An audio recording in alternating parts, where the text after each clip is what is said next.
নবীর ভালোবাসা, আল্লাহর ভালোবাসা।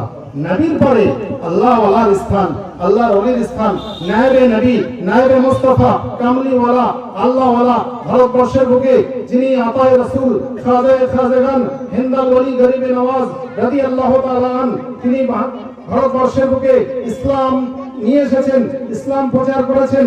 তার মহান নীতি, মহান আদর্শ, মহান চরিত্রের দ্বারা, মহান গুণের দ্বারা এবং মহান কারামাতের দ্বারা মানুষ প্রভাবিত হয়ে এক সময় 90,000 ব্রাহ্মণ সমাজ তারা ইমানের কালেমা পড়েছিলেন, লা ইলাহা ইল্লাল্লাহ মুহাম্মাদুর রাসূলুল্লাহ। এটা খাজা আজমিরির শান এবং তার কারামাত। এরকম ঐতিহাসিক প্রসিদ্ধ আল্লাহর ওলি পৃথিবীর বুকে কিয়ামত পর্যন্ত থাকবেন। যখন থাকবেন না তখনও 40 জন থাকবেন। 40 জনের থেকে একজন দুজন কমে গেলে কিয়ামত প্রলয় হয়ে যাবে, কিয়ামত চলে আসবে, দুনিয়া ধ্বংস হয়ে যাবে। তো পৃথিবীর বুকে